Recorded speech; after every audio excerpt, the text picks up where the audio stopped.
guys, it is April from Getting Hygge With It. Today I wanted to share with you the books that I'm hoping to read this April. I've got so many good ones here. I'm very excited. So let's get into it.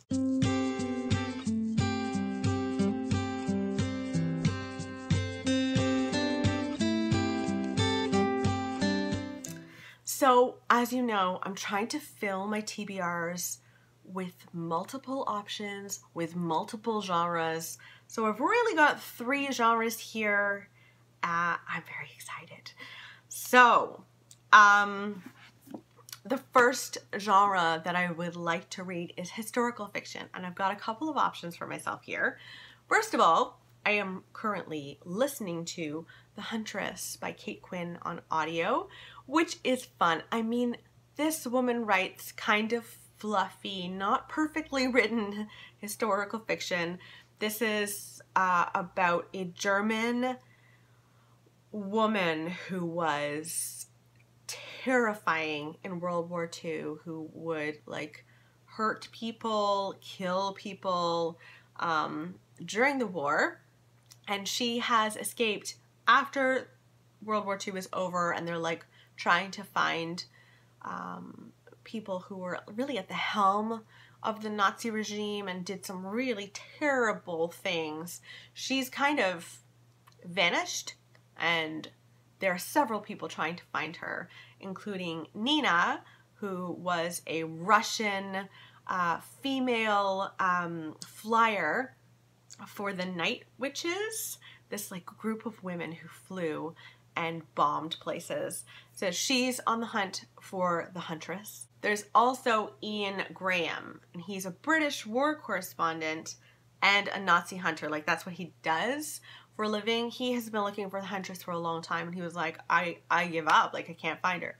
And then they start to get some leads. So we also follow Jordan, whose dad has been a widower for a long time, and he meets this woman he's very enamored by. They get married, and she just has weird feelings about her. And so you know that it's the Huntress. And I'm really excited to see how all of these storylines come together. I'm liking it, but again, this is not going to win any awards for like beautiful writing. It's not. It's very plot driven. The characters are very like one-dimensional. So you kind of need to know that going in. But I'm liking it. Like, I can't put it down. I want to listen to it a lot, you know? So I'm going to read that, continue along with that. I'm also hoping to pick up the Poisonwood Bible by Barbara Kingsolver. This is about a family who moved to Africa during, it's 1959 when they moved there. And they're there to like spread the word of God. And I don't know how well it goes, but it's supposed to be such a gorgeously written book. I've never read any Barbara Kingsolver. I knew I wanted to read this first before I read anything else, but it's supposed to be really good, so I'm hoping to get to this one as well.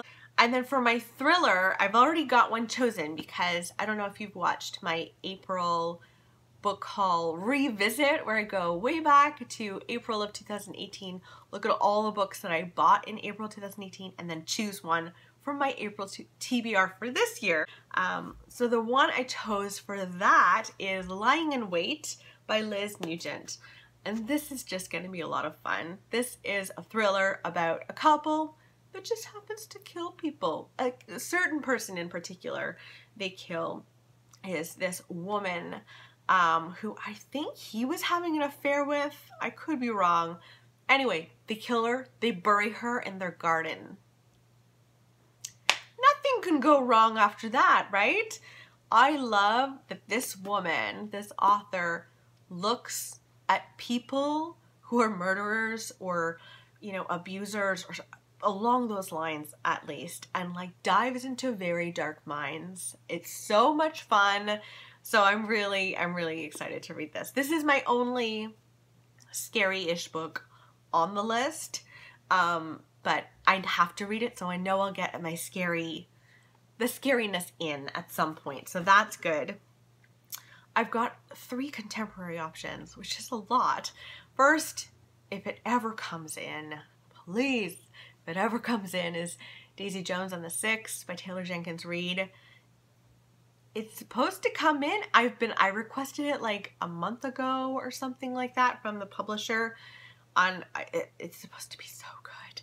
This is about a rock band in the 70s, and they break up. There's a lot of drama. It's apparently inspired by Fleetwood Mac, and I am desperate to read it. Like, people who have read this, many of them said it's better than The Seven Husbands of Evelyn Hugo. And I just can't imagine it being better than The Seven Husbands of Evelyn Hugo. I loved that book. It was a lot of fun. So I really want to read that in April. If it comes in, I'm basically going to throw everything away. Everything else will be put down, and I'm thinking I'm just going to pick that one up because it just looks so good. But I do have two more contemporaries that I'd like to read. There's The Vanishing Act of Esme Lennox. This is by Maggie O'Farrell. I have only read her nonfiction. She wrote I Am, which is about her brushes with death. Real life brushes with death. I loved that book. I think it was my second favorite book of the year. It was so good. So I'm really eager to read her fiction. I've now got a couple of fiction books from her on my shelves. Barry got this one for me for Christmas. This is about a woman named Iris Lockhart.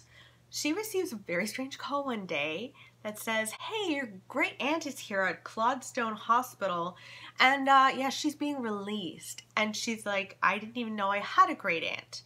And she dives into Esme Lennox, her great aunt's story.